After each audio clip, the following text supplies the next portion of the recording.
வணக்கம். ஓம் என்ற 2 எழுத்துக்களே பிரணவ மந்திரம் என்று சொல்லப்படுகிறது. எல்லா வித்தைகளையும் கற்றுத் தேர்ந்த நாரத முனிவருக்கே பிரணவத்தின் விளக்கம் தெரியாத போது முருகக் கடவுள் அதை விளக்கியதாக புராணங்கள் சொல்லுகின்றன. இந்த நிகழ்வு நடைபெற்ற இடம் சுவாமிமலை. தமிழ் மொழிக்கு ஒரு சிறப்பு உண்டு. அதன் உயிரெழுத்துக்களை பார்த்திங்கன்னா நேர்த்தியான ஒரு அமைப்பு இருக்கும். அதை ஒன்றொன்னா உச்சரித்து பார்க்கலாம். அ என்ற சப்தம் வாயிலிருந்து புறப்படுகிறது. இ என்பது தொண்டையிலிருந்து கிளம்புகிறது. உ என்பது மார்பின் மேல் பகுதியிலிருந்தும், ஏ என்பது மார்பின் கீழ்ப்பகுதியிலிருந்தும் புறப்படுகிறது. ஓ என்ற சப்தம் தொப்புள் மையம் என்று சொல்லப்படுகின்ற நாபிக் கமலத்திலிருந்து தோன்றுகிறது. அஹ் என்பது அடிவயிறு சுருங்குவதால் உண்டாகிறது. இது போன்ற ஒரு நேர்த்தி வேற எந்த மொழியிலும் இருப்பதாக தெரியல. ஓ என்ற சப்தம் உடலில் ஒரு அதிர்வு அலையை உண்டாக்குகிறது. அந்த ஓ என்ற எழுத்து இம் என்ற மகர மெய்யெழுத்தோடு சேர்த்து உச்சரிக்கப்படும் போது உடலில் தோன்றுகின்ற அதிர்வு அலைகள் கபாலத்தில் ஒரு சுழற்சி புரிந்து அங்குள்ள நுட்பமான செல்களில் ஒரு பாசிட்டிவ் தாக்கத்தை ஏற்படுத்துகிறது. எங்கும் நிரம்பியுள்ள பிரபஞ்ச சக்தியை நமக்குள் ஈர்த்து கொள்ளும் ஒரு தகைமை உண்டாகிறது. பிரணவ தவத்தை தன்னுடைய நுண் உணர்வால் கண்டறிந்தார் வேதாத்திரி மகரிஷி. அதை சாமானியர்களும் செய்யும் வண்ணம் வடிவமைத்து கொடுக்கப்பட்டுள்ளது. இப்போது நாம் தவத்திற்கு தயாராவோம். தரையில் ஒரு விரிப்பு போட்டுக்கொள்ளுங்கள். ஏதாவது ஒரு ஆசன நிலையில் அமர்ந்து கொண்டு முதுகெலும்பு நேராக இருக்கும்படி உட்கார்ந்து கொண்டு 2 கைகளின் விரல்களையும் சின்முத்திரையில் வைத்து கொண்டு கண்களை மூடிக்கொள்ளுங்கள். இறை அருளையும் குரு அருளையும் பிரார்த்தித்து கொள்ளுகிறோம். ஓம் மந்திரத்தை நீட்டி சொல்ல வேண்டும் 5 முறை. என்னோடு சேர்ந்து சொல்லுங்க. ஓம்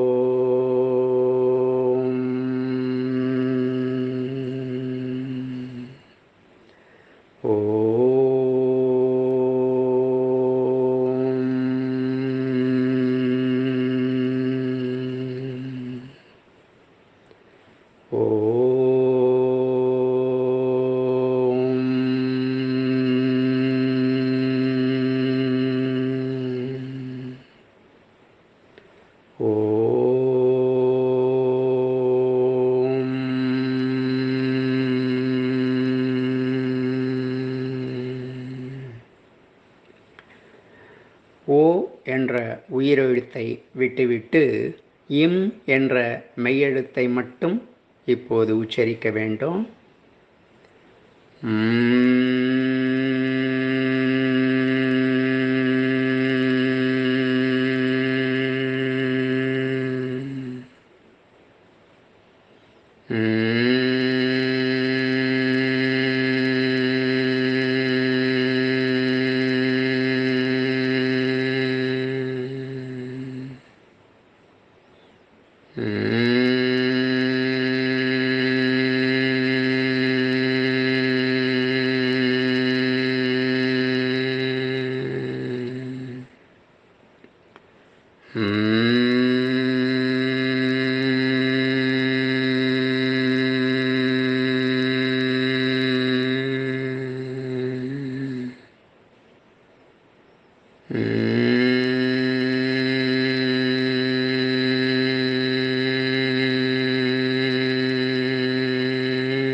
அடுத்ததாக இம் என்ற மெய்யெழுத்தையும் விட்டுவிட வேண்டும்.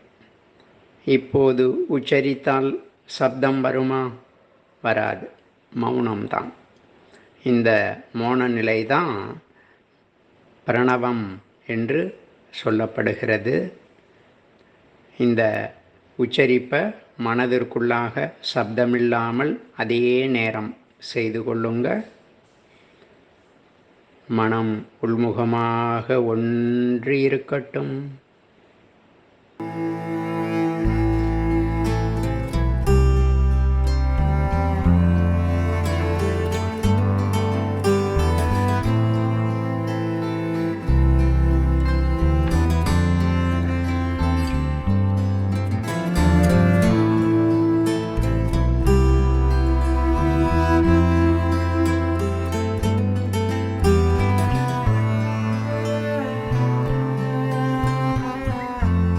நமது உடலின் ஜீவகாந்த சக்தி நன்கு திரட்சி பெற்று திணிவு அடைந்து கொண்டிருக்கிறது.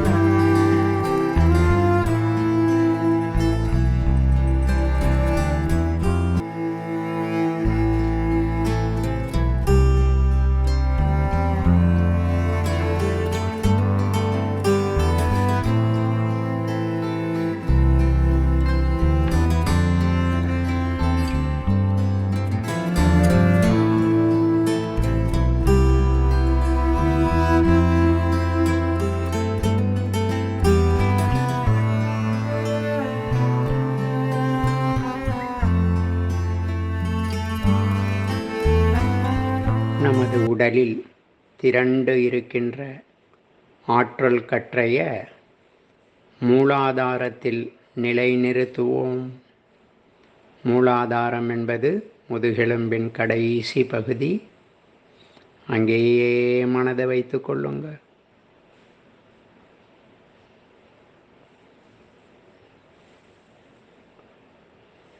இப்போது மூலாதாரத்திற்கும் துரியம் என்று சொல்லப்படுகின்ற உச்சந்தலைக்கும் ஆற்றலை ஏற்றி இறக்க இருக்கிறோம்.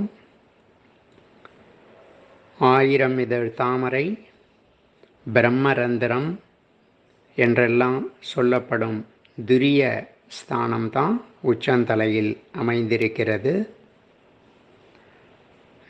இப்போது மூலாதாரத்திலிருந்து தொடங்கி மூச்சை இழுத்துக்கொண்டே அந்த ஆற்றலை மேலே கொண்டு வாருங்கள் உச்சந்தலைக்கு.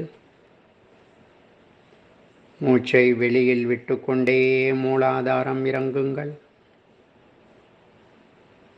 மூச்சை இழுத்துக்கொண்டே துரியம், விட்டுக்கொண்டே மூலாதாரம். மூச்சை இழுத்துக்கொண்டே துரியம், விட்டுக்கொண்டே மூலாதாரம். மூச்சை இழுத்துக்கொண்டே துரியம், விட்டுக்கொண்டே மூலாதாரம். மூச்சை இழுத்துக்கொண்டே துரியம், விட்டுக்கொண்டே மூலாதாரம். மூலாதாரத்திற்கும் துரியத்திற்கும் இடையே நமது ஆன்ம சக்தியானது ஒரு கோடு போலவோ அல்லது ஒரு கயிறு போலவோ திரண்டு இருக்கிறது. அந்த சக்தியை பக்கவாட்டில் விரித்து சுருக்கி கொள்ள இருக்கிறோம். மூச்சை இழுத்துக்கொண்டே ஆன்ம சக்தியை உடல் எல்லை வரை விரித்து கொள்வோம். மூச்சை விட்டுக்கொண்டே கோடு அளவில் சக்தியை சுருக்கிக் கொள்வோம். மூச்சை இழுத்துக்கொண்டே உடல் அளவு விரிவு பெறுவோம். மூச்சை விட்டுக்கொண்டே கோடு அளவில் சுருங்குவோம். மூச்சை இழுத்துக்கொண்டே உடல் அளவு, விட்டுக்கொண்டே கோட்டளவு. மூச்சை இழுத்துக்கொண்டே உடல் அளவு, விட்டுக்கொண்டே கோட்டளவு.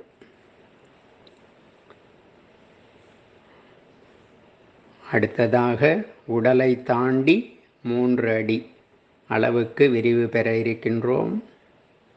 மூச்சை இழுத்துக்கொண்டே உடலை தாண்டி ஆன்ம ஆற்றல் 3 அடி விரிவு பெறட்டும். மூச்சை விட்டுக்கொண்டே கோட்டளவில் சுருங்கட்டும். மூச்சை இழுத்துக்கொண்டே உடலை தாண்டி 3 அடி, விட்டுக்கொண்டே கோடு அளவில்.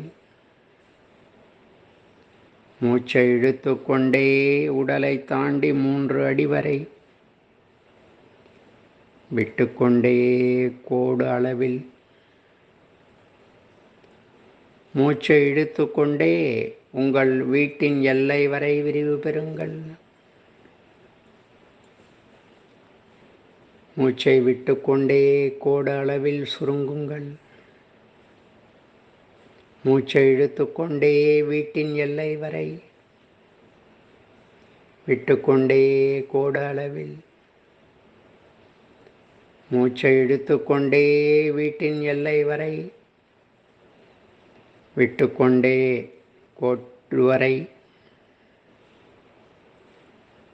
மூச்சை இழுத்துக்கொண்டே உங்கள் ஊரின் எல்லை வரை விரிவு பெறுங்கள். மூச்சை விட்டுக்கொண்டே கோடு அளவில் சுருங்குங்கள். மூச்சை இழுத்துக்கொண்டே ஊரின் எல்லை வரை விரிவு பெறுங்கள். விட்டுக்கொண்டே கோடு அளவில் சுருங்குங்கள். மூச்சை இழுத்துக்கொண்டே ஊரின் எல்லை வரை விரிவு பெறுங்கள். விட்டுக்கொண்டே கோடு அளவில் வந்து நில்லுங்கள். மூச்சை இழுத்துக்கொண்டே உங்கள் மாவட்டத்தின் எல்லை வரை விரிவு பெறுங்கள். மூச்சை விட்டுக்கொண்டே கோடு அளவில் சுருங்குங்கள். மூச்சை இழுத்துக்கொண்டே மாவட்ட எல்லை வரை விரிவு பெறுவோம். விட்டுக்கொண்டே கோடு அளவில் சுருங்குவோம். மூச்சை இழுத்துக்கொண்டே மாவட்ட எல்லை வரை விரிவு பெறுவோம். விட்டுக்கொண்டே கோடு அளவில் சுருங்கி நிற்போம். மூச்சை இழுத்துக்கொண்டே தமிழ்நாட்டின் எல்லை வரை விரிந்து நிற்போம். விட்டுக்கொண்டே கோடு அளவில் சுருங்குவோம். மூச்சை இழுத்துக்கொண்டே தமிழ்நாட்டின் எல்லை வரை விரிவு பெறுகிறோம். விட்டுக்கொண்டே கோடு அளவில் வந்து நிற்கிறோம்.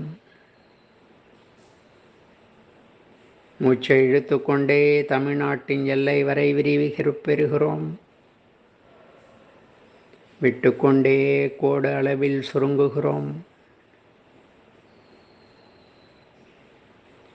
மூச்சை இழுத்துக்கொண்டே நமது பாரத தேசம் வரை விரிந்து நிற்போம். விட்டுக்கொண்டே கோடு அளவில் சுருக்கம் பெறுவோம்.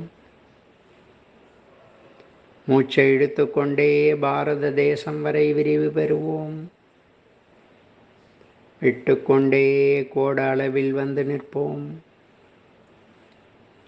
மூச்சை இழுத்துக்கொண்டே பாரத தேசம் வரை விரிந்து நிற்போம். விட்டுக்கொண்டே கோடு அளவில் சுருங்குவோம்.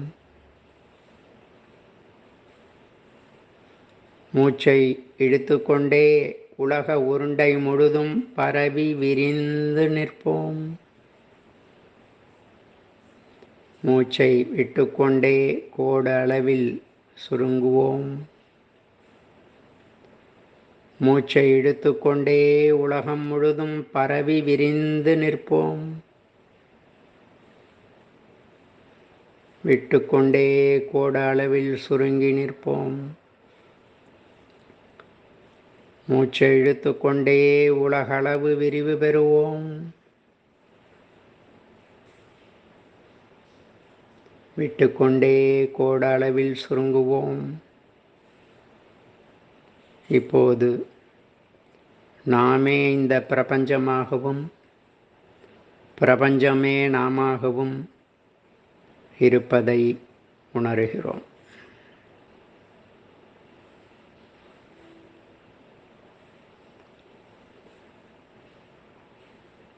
இந்த நல்ல உணர்வு நமக்கு வேண்டும் போதெல்லாம் சித்தியாகட்டும்.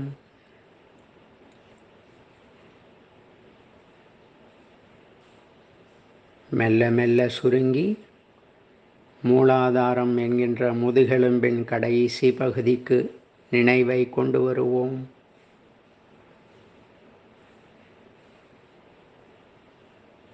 எல்லாம் வல்ல இறையருளும் குருவின் திரு அருளும் என்றென்றும் அருள் புரியட்டும். நானும் எனது குடும்பத்தினரும் எல்லா வளங்களும் பெற்று நிறைவோடு வாழ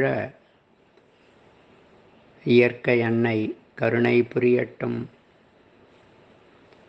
உலகிலுள்ள எல்லா உயிரினங்களும் செழித்து இன்புற்று வாழ்க வளமுடன்.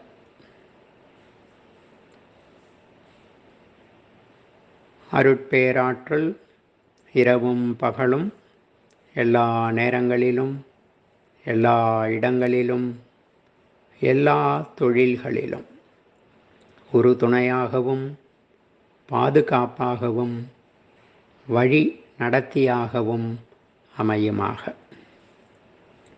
அருட்பேராற்றலின் கருணையினால் உடல் நலம், நீள் ஆயுள், நிறை செல்வம், உயர் புகழ், மெய்ஞானம் ஓங்கி வாழ்வோம். இரண்டு உள்ளங்கைகளையும் ஒன்றோடொன்று மெல்ல உரசி கண்கள் மீது வைத்து உடல் முழுவதும் இதமாக தடவிக்கொண்டு மெல்ல கண்களை திறந்து கொள்ளலாம்.